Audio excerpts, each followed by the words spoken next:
I've run the submersion compliance trial 411 times in 11 years as selection adjutant at the Calver Drop Depot, and I can tell you the curve before the water ever rises.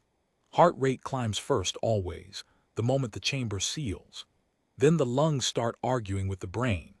Then, somewhere between 40 and 90 seconds, the species-specific panic threshold breaks, and we get to see what an applicant actually does when their own body turns on them. Most claw at the glass. Some freeze. A rare few remember their training long enough to breathe through the tube we give them, and those are the ones who go on to command track. It is not a cruel test. It is an honest one. We are not interested in who can avoid drowning. We are interested in who can stay a person while it happens. That morning, the recording crew was already in the gallery when I walked the applicant down to the tank, and I remember thinking we had drawn an easy one for the enlistment reel. Mara Tavin, human, 26 years standard, a civilian logistics clerk with no command aspirations on her file and no physical distinction either, unremarkable conditioning scores, unremarkable strength index. Nothing that would have flagged her for anything beyond a routine support posting. The kind of applicant the media office likes best, frankly. Ordinary enough that every viewer across 40 worlds can see themselves in her. We were not filming a hero. We were filming a clerk so that other clerks would enlist. The media director had requested her file specifically, 3 days earlier, after reviewing the season's applicant pool for what he called relatable material. He wanted footage of someone going under, breaking the way the recruitment narrative says everyone breaks, and then finding the discipline to keep their head, not a champion swimmer, not a soldier's child, just a person doing a frightening, ordinary thing well. He had told me, in the corridor outside the gallery, that he thought she would cry a little, and that the crying would test well with the home world audience. I had no objection at the time. I had run 410 of these trials with no surprises worth noting, and I expected this one to be the 411th. She sat for the harness fitting without being told to sit. She watched the technicians thread the biosign leads across her sternum with the mild attention of someone watching someone else assemble furniture.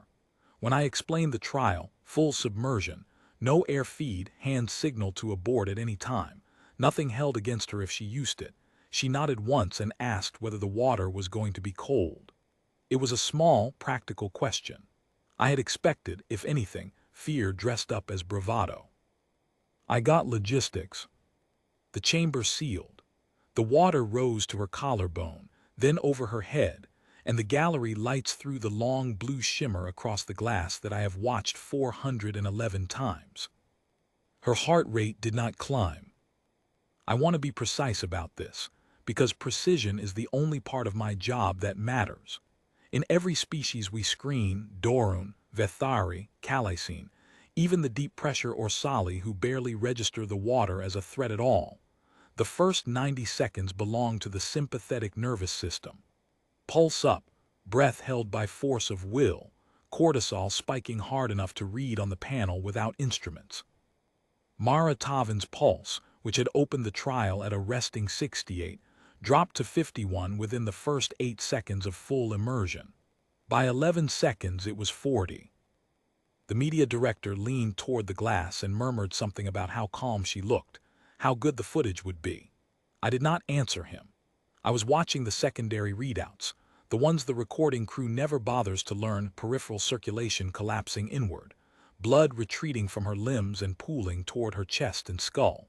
A redistribution pattern I had only ever seen before in deep-pressure Orsali divers, and never, not once, in an unconditioned land species.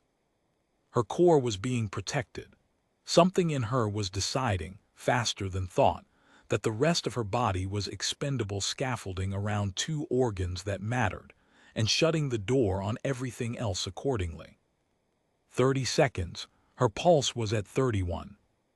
The selection panel beside me started talking over each other in low, fast Vethari, the kind of clipped argument that breaks out when nobody wants to be the one who calls the abort.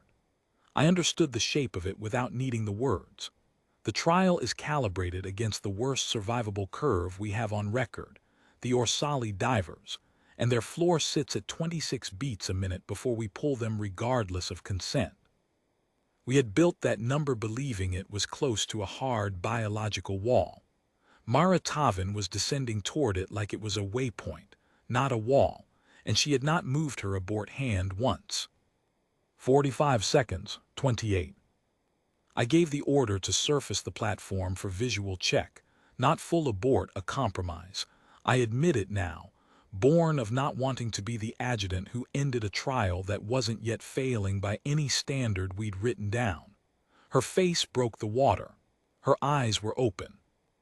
She looked at me through the glass with the calm, slightly apologetic expression of someone who has kept a room waiting, and she made the continue signal, 2 fingers, flat, the gesture we teach for exactly this circumstance, and have almost never seen used at this depth of readout. Then she went back under on her own, without instruction, before I had finished deciding whether to let her. Her pulse touched 22 at the 53-second mark.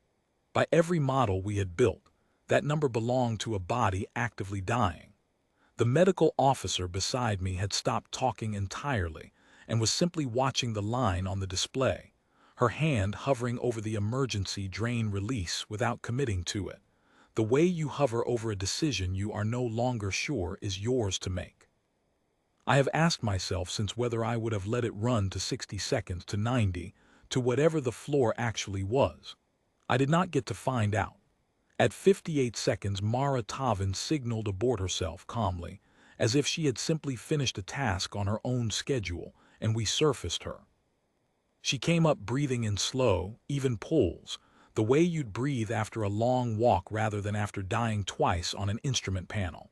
Her pulse climbed back through the 50s, the 60s, settled at 71, 3 points above where it had started, inside of 90 seconds. No oxygen debt markers. No confusion. When the medical officer asked her, formally, on the record, whether she had been afraid, she thought about it for a moment and said no, not really. It had felt a bit like falling asleep with the lights left on. Then she asked if she'd passed. The media director did not use a single frame of it. I want that understood plainly, because the easy version of this story is that we suppressed something impressive. We did not. We suppressed something we did not know how to put in front of 40 worlds of prospective enlistees without raising questions our doctrine could not yet answer.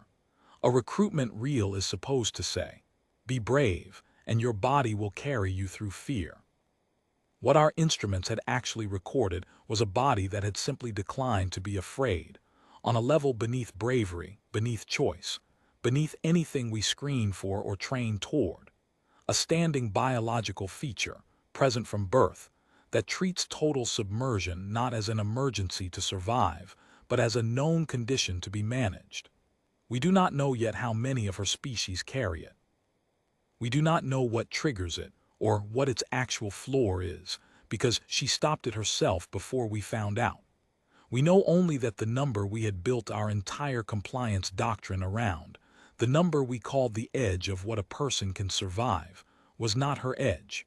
It may not have been close to it. The medical officer asked me afterward, quietly, in the equipment room rather than on the record, whether we had nearly let an applicant die on camera in pursuit of a recruitment narrative about courage.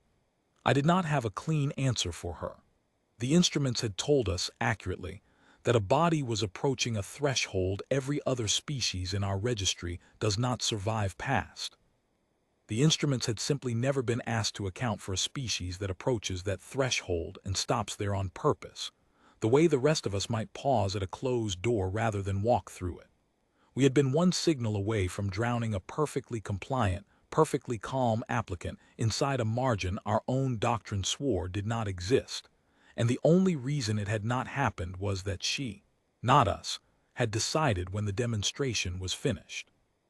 I filed the footage under restricted medical review, not enlistment media, and recommended the submersion compliance trial be suspended for human applicants pending a full physiological study. The recommendation was approved within the hour, which tells you how the panel felt about running it twice.